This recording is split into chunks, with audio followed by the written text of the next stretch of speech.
Oi, pessoal!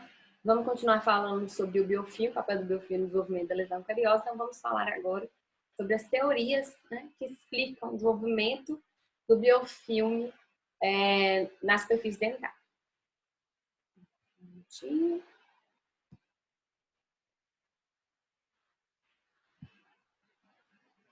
Vamos lá. Então, inicialmente, né, a primeira teoria que foi desenvolvida acerca do desenvolvimento do biofilme foi a teoria da placa específica. O que essa teoria dizia? Essa teoria dizia que um micro-organismo específico era o responsável pela causa, pela ocorrência da doença cárie-dentária. Obviamente, né, depois de um tempo, depois do aprofundamento de diversos estudos, eles perceberam que essa teoria não respondia, né, com a doença cárie-dentária. Porque eles observaram que a doença cárie, né, existiam diversas espécies de micro-organismos envolvidas, né, no desenvolvimento da lesão. E aí eles criaram a teoria inespecífica da placa. O que seria essa teoria inespecífica da placa? Essa teoria diz que diversos micro-organismos juntos, eles seriam responsáveis, né, por ocasionar, por causar a doença cárie-dentária. Então, a etiologia da cárie dentária teria uma etiologia polimicrobiana. O fato é que essa teoria ainda não consegue explicar muito bem, né? Não conseguia explicar muito bem como que a doença corria, né?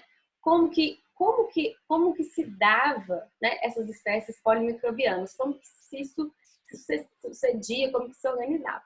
E aí eles desenvolveram a teoria da placa ecológica, ou a teoria da placa ecológica estendida, que é a teoria mais aceita atualmente em relação ao desenvolvimento do biofilme, em relação a ele com a cárie dentária. Então, o que essa teoria da placa ecológica nos diz? Então, observem esse esquema. Existem algumas espécies microbianas que elas são pioneiras, né? Então, elas são as pioneiras em colonizar a superfície dentária, né? Essas espécies, muitas vezes pioneiras, elas são as espécies residentes, né, na boca do indivíduo. Então, são espécies que vivem em equilíbrio com o indivíduo, né? Só que essas espécies pioneiras, essas espécies residentes, né, elas sofrem um estresse, né?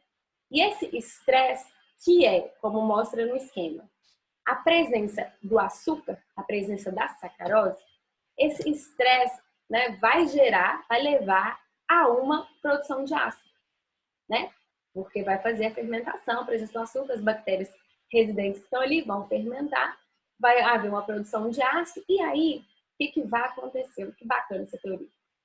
Essa produção de ácido vai fazer com que eu saia de um pH neutro, né, principalmente no fluido do biofilme e também na cavidade bucal, para um pH baixo, né, para um pH ácido.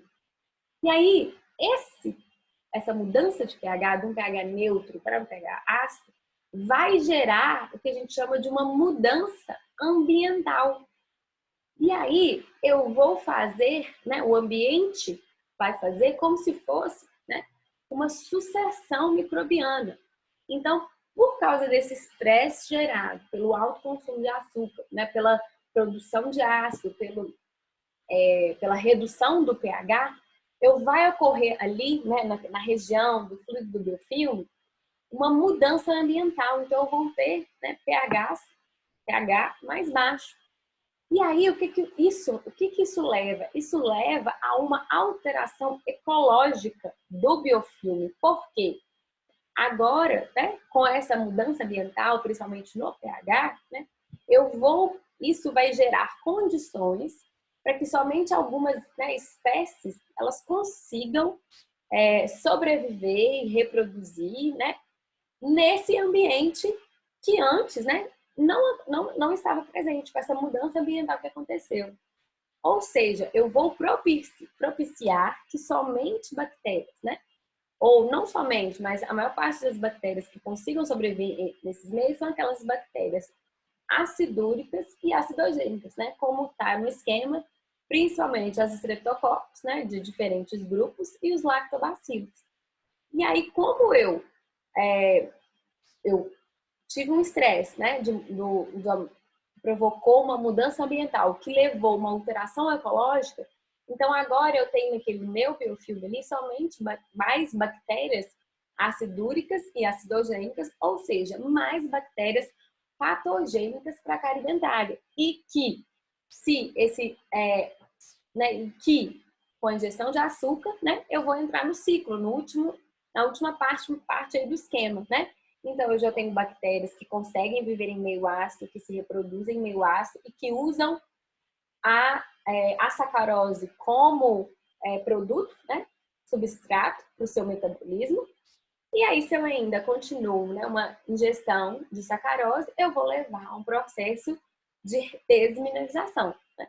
Então, essa hoje é a teoria mais aceita da placa, né, que é a teoria da placa ecológica. Ou seja, eu tenho espécies pioneiras, essas espécies pioneiras, devido a um estresse que é a ingestão de sacarose, né?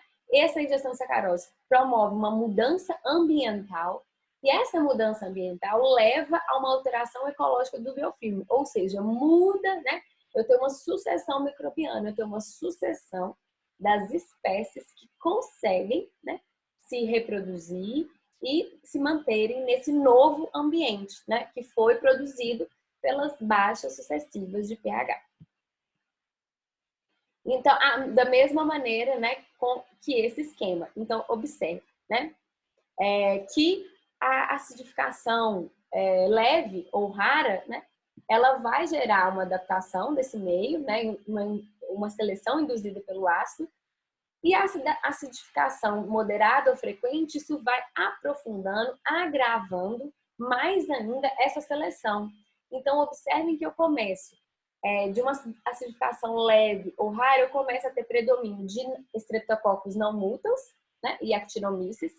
Quando eu já tenho uma acidificação moderada ou frequente, eu já começo a entrar no estágio acidogênico e eu começo a ter predomínios ali de Actinomyces e de não mutans que vivem, que gostam de pH baixo, mas quando essa acidificação ela é grave ou ela é prolongada, né, eu já entro no estágio que a gente chama de estágio acidúrico, eu já começo a ter, né, ali, né, uma predominância do número de bactérias não mutas e de mutas, né, que vivem, que gostam, que têm predileção, conseguem se reproduzir em ambientes ácidos. Então, vamos encerrar aqui de novo para fazer vídeos mais curtos e ficar mais fácil a gente postar, tá bom? Só um minutinho.